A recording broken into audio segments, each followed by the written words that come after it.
Our first panel today is called Disrupting the Luxury Fashion Industry. And for this, I'd like to ask Diana Verde Nieto and Claudio Marenzi to come and join me on the stage, and we're going to have a discussion with them. Ladies and gentlemen.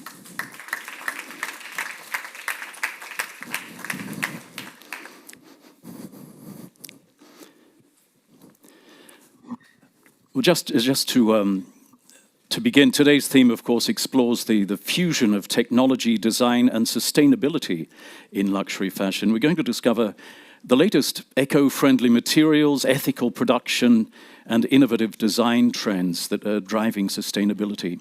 Now, with me I have, as I said, Diana Verde Nieto and Claudio Marenzi. I would perhaps ask you to introduce yourself rather than me introducing you. Diana. Good morning, bonjour. My name is Diana Verde Nieto, and I'm an entrepreneur. I am the co-founder and non-executive director of Positive Luxury.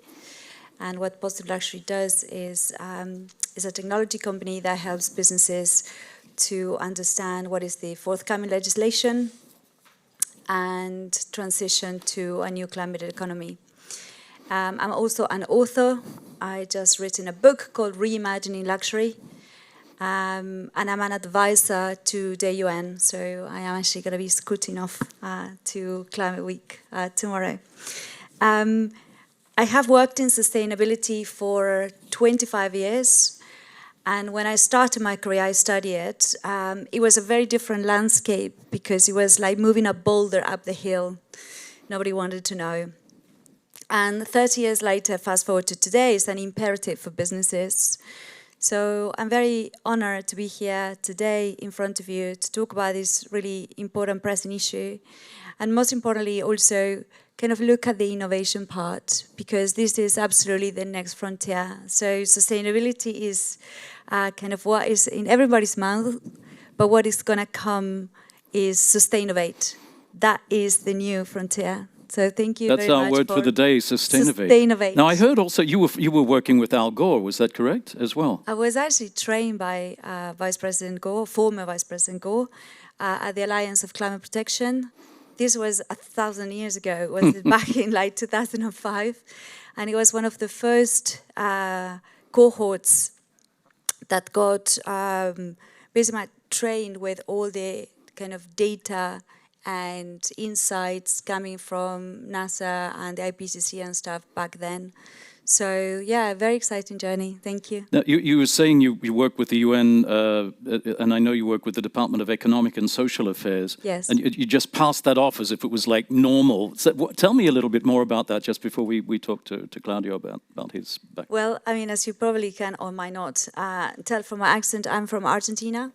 So the development world, the global south, is perhaps the key player today to really unravel and unpack the sustainability conversation. So when you think about what are the big issues in the world today, the number one issue is biodiversity, and with that is encompassing oceans and of course nature.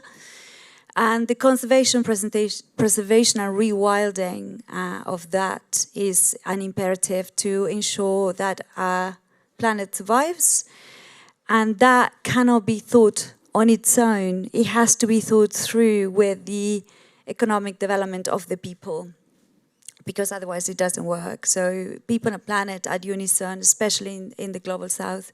So that's what I do sometimes in my spare time, like on Thursday morning. So you're advising them on how to work with communities, how to develop governance. Is that correct? Yeah, I mean, biodiversity is a big issue. So I have been working with the different frames and the different commissions to really look at what's called now the TCFD, which is the Task Force for Nature Disclosure. That was like last COP, still no mandatory. And it's actually looking at how we can do the same that has happened in economic terms back on COP26 with the biodiversity subject now. So that's kind of... it's extraordinary. That's fantastic. Thank you. Claudio, tell us a little bit about you and your extraordinary work in Italy. Good morning to everybody. Yes, I'm the president of Herno, a second generation company born in the 48, my mother and my father. It's a second generation / first, because in 2005 I almost refounded the company. But what I feel inside, I'm a manufacturer. For me, everything's coming and everything starts from the product. Sometimes this is even affect my business, because when you think too much of the product and you don't think about the market, you have the problem. But at the end, for me, everything, even especially in the luxury business, must be start everything from the product. So in 2005, when I took over the company from my family, what I thought at the beginnings was what we are. And we were a manufacturer, raincoats manufacturer. So starting, I was thinking, what is a rain manufacturer? Is somebody that makes items to repair from the rain. So it's a function. So it's not only fashion, but even function. And the function you have to improve. And to improve the function, we have to think about the performance. So the innovation. And the innovation now, in the last 10 years, is even about sustainability. I started by chance in 2010. At that time, my turnover was more or less 10 million. And we invest more than 1 million and a half. So 10%, more than 10% of our income to make the factories autonomy in terms of energy. So the energy that we produce is the energy that we use. And you know what's happened at that time in the company? Everybody from the worker, the employee, they start thinking in a sustainability way. Everything now was, let's say, happened by chance in a way. Because for me, the sustainability is something that is kind of healthy, selfish. If you take well your garden, just your garden. Think about like a vertical garden in this case, right? So, yeah. Yeah. This is vertical garden of the new offices in Lesa on the Lake Maggiore. If you take well your garden and your neighborhood make the same and keep going, the street, and in this case the world, will be good. So I was thinking to my garden. I'm supposed to live in one of the best place in the world, that is Lago Maggiore. So I want to, let's say, keep our lake as clean as possible. So I would do it directly in the company, but even we make many activities for the community. So this is my path through the sustainability. We make many statements in these 10 years. Of course, the company is growing. Now it's the turnover is around 200 million. We bought even a new company called Montura. It's of course it's making a garment, but it's another field, because it's just sportive alpinist items. And even there is a big mentality for sustainability and ethic, because the sustainability, then they have to go always with the ethical sustainability. Of course, it's not just about the environment, but you've also received from the president of Italy the Legion of Honor. Tell me about that. Well, it was a great honor. I received in 2016. It's the most important honor you can have you can receive from the government and the state in Italy. It's like Legion d'Honneur, whatever. I was in New York when I received the call. I was in the street looking for my first shop in New York that we have in Green Street, and I must say I cry because it's achievement that give you the idea of what you have done. It's very difficult, very difficult. They make a checkup on you for 2 years and you don't know. So when you receive, so you actually had to be good for sure, 2 years, right? that you are clean, completely clean, because in Italy sometimes it's difficult to catch, but to do that for 2 years they look at you in a secret way in any kind of from finance or whatever. So if you receive, you say, okay, now for sure I am clean. No, it was very pleased. Diana, you then it was a big honor because even my father, 20 years before, they received the same honor, and it's very rare where the father and the son is getting the same honor. So this was nice. Diana, I know when we were talking before this, you were talking about the fact that you grew up in the vineyards. You grew up in a totally different sort of environment. How did that affect the way you are now and your life in general? Wow, that's a long time ago.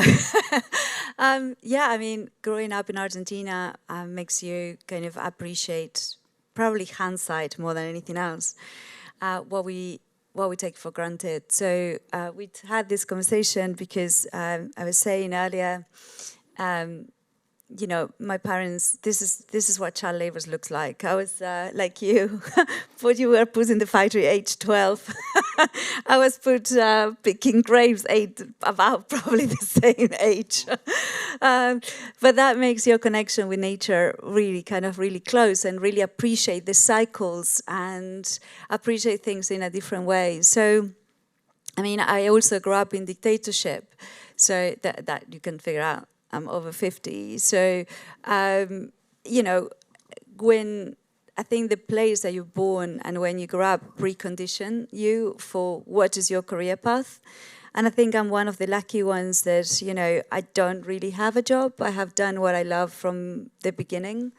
And I'm very, very fortunate. Perception of quality is changing when it comes to luxury garments. And that's also something interesting, Claudio. How do people look at luxury garments now? Do they think about whether they're sustainable? What is the perception today? The two new, let's say the new luxury and the new, touch point of the luxury, they changed in the last 10 years through the handcraft or anyway the tailor point to the performance. Even because now the people that have 50, 60 years old that are the most important for the luxury, they are saying the young one, the 35s, but anyway, in term of purchase, this is very important.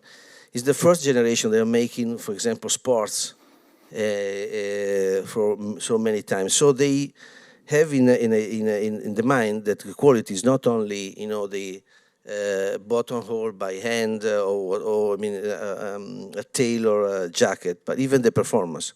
So something that is rainproof but breathable, light and insulation. So these things, and so we mix.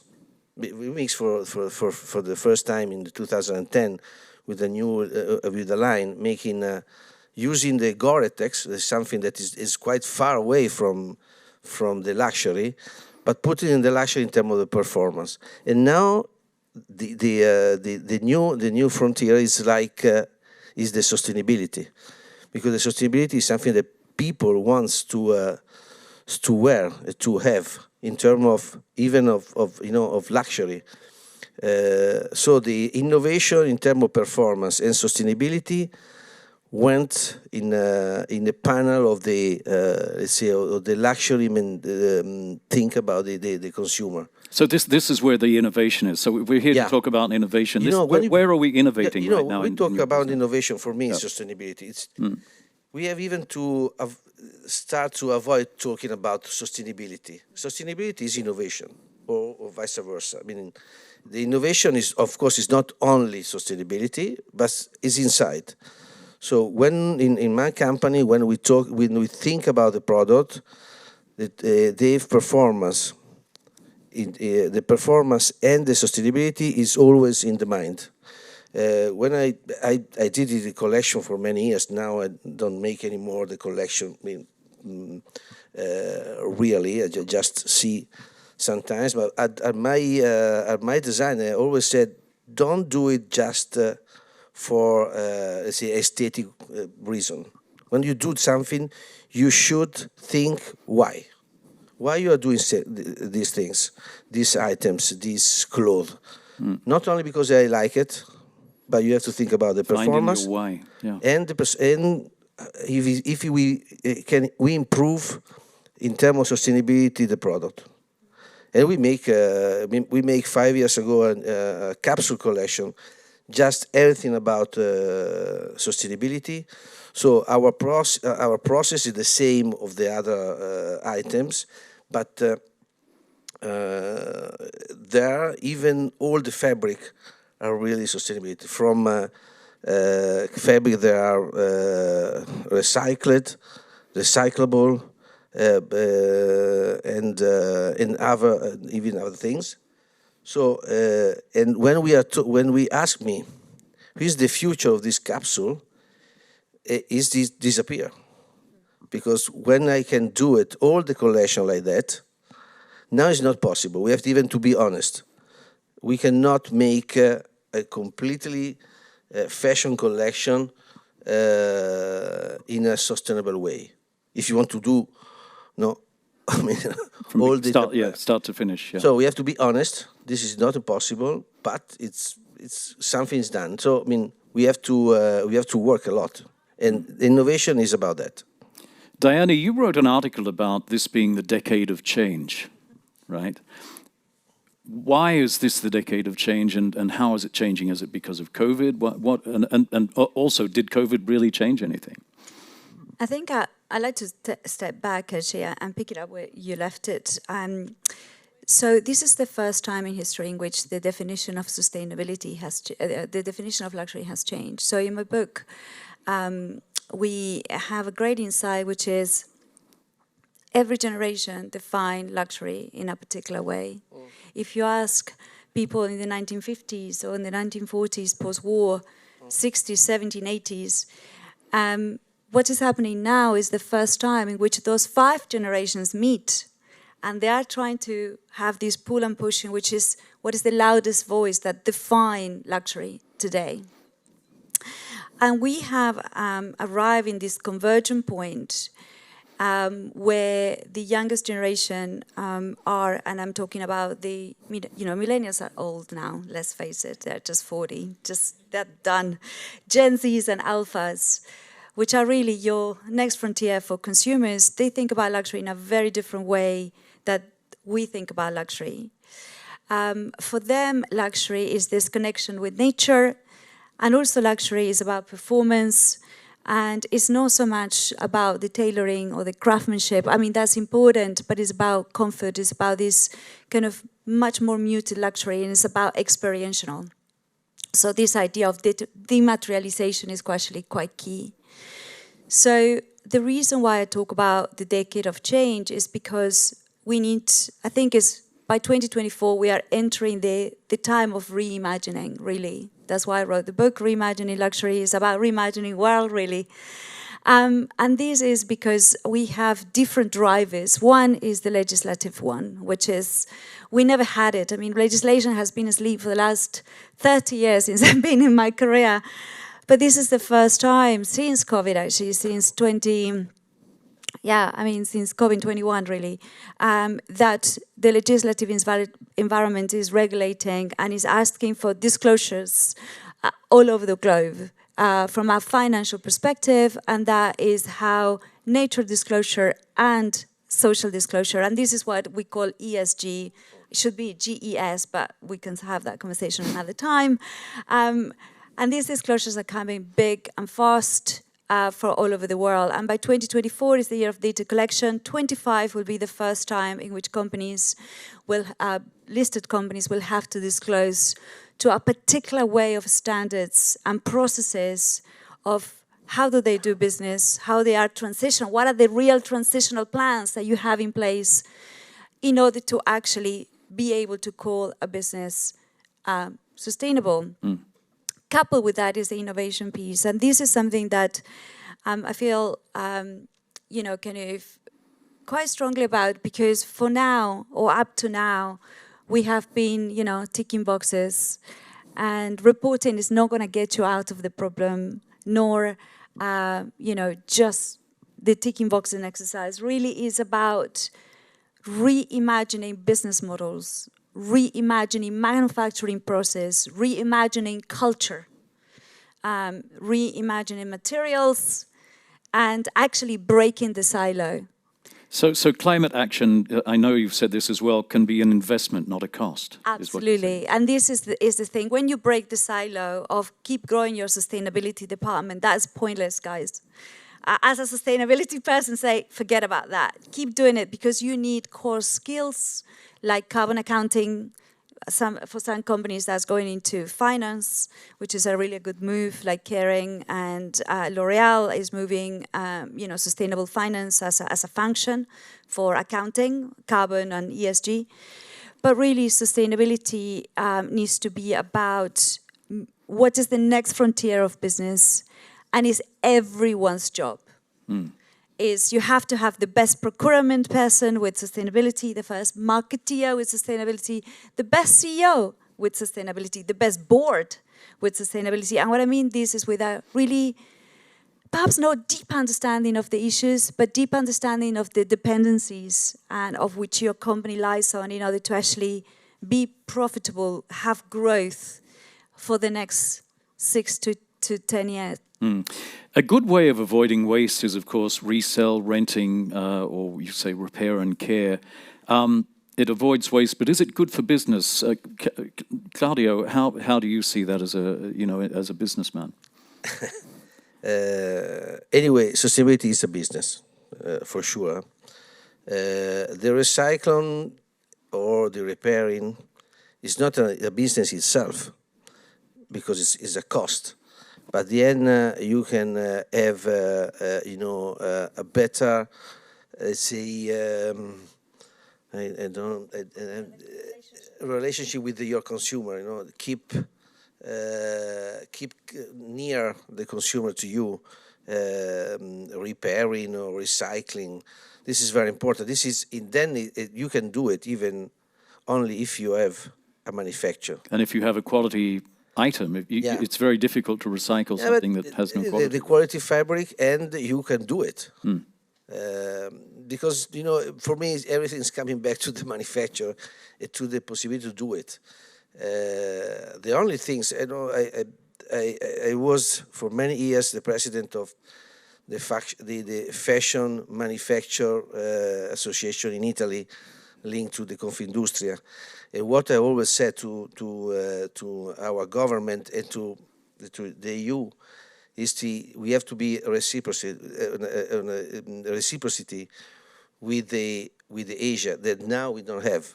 One of the big problems to be more sustainable and make innovation in Europe, manufacturing in Europe, is that on the other side they are not on that level in terms of law, in terms of sustainability. So we should work a lot in that.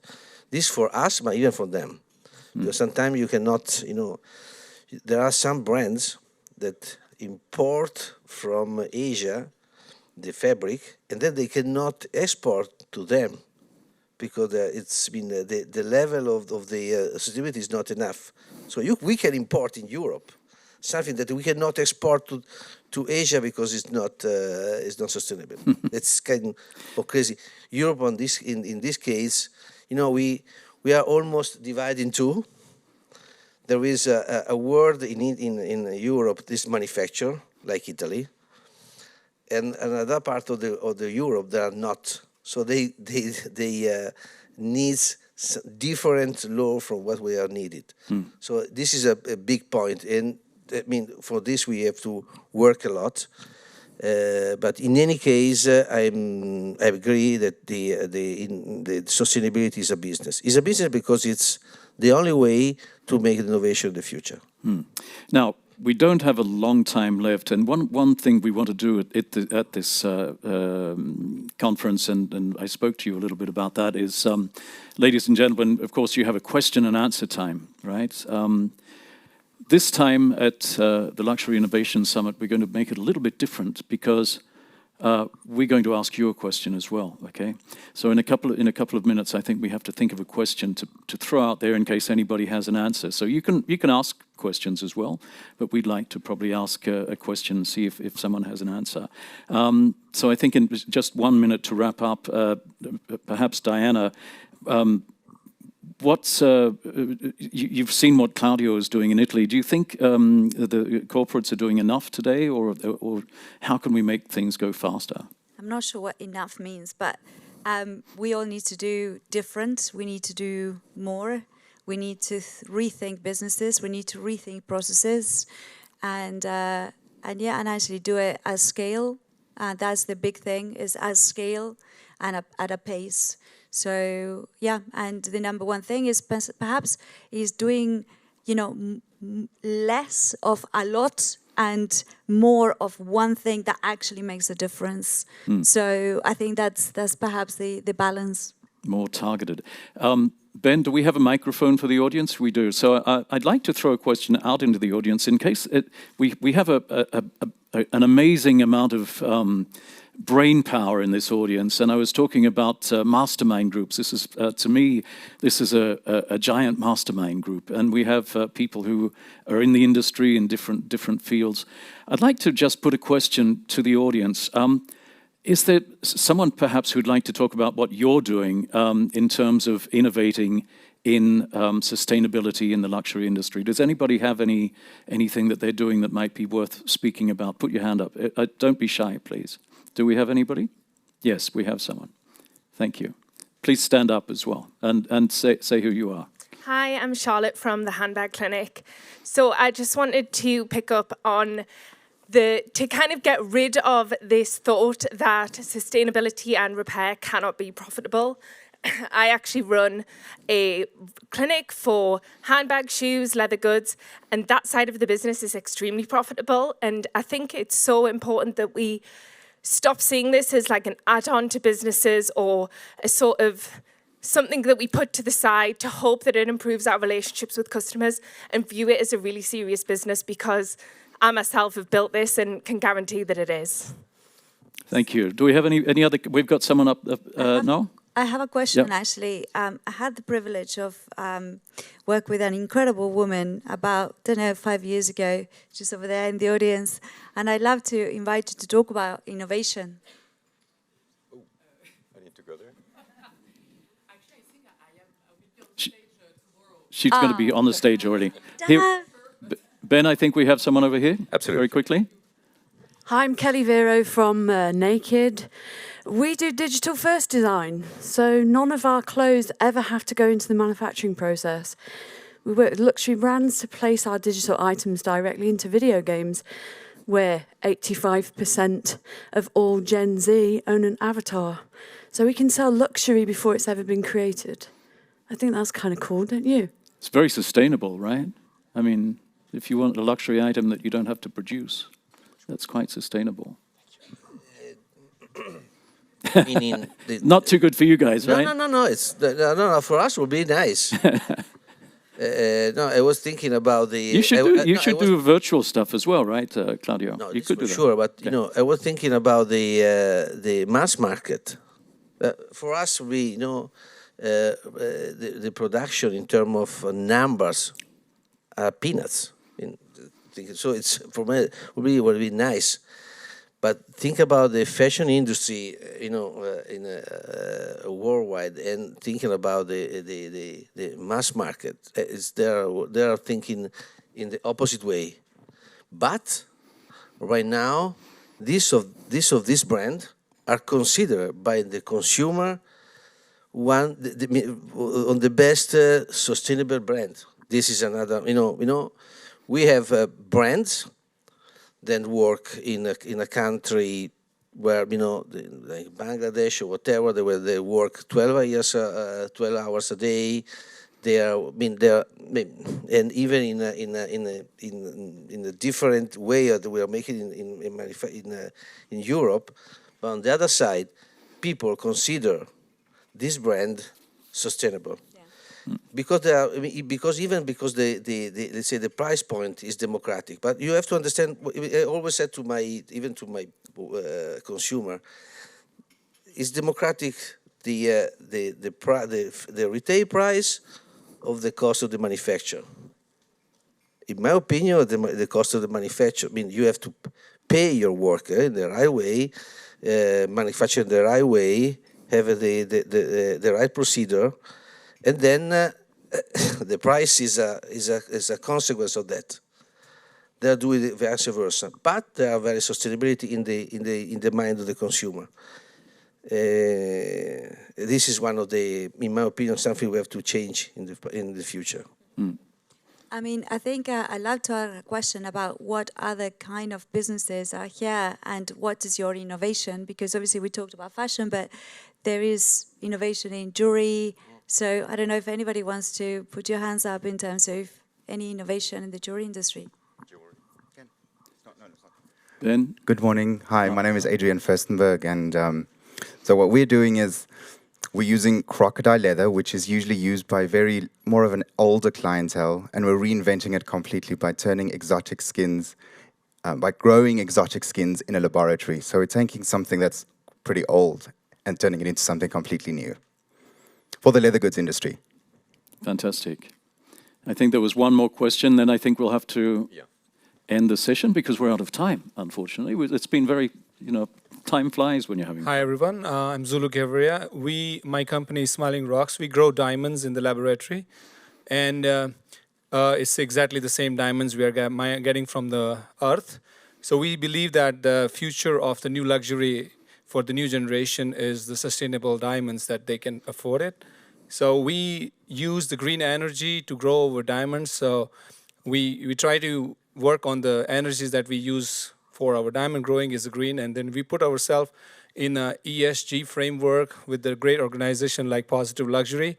We believe that the consumers, we as a brand, we should be answerable. So we keep working on towards making our brands more on the sustainable sides, which is customers are looking forward to ask us. Thank you. Fantastic, thank you.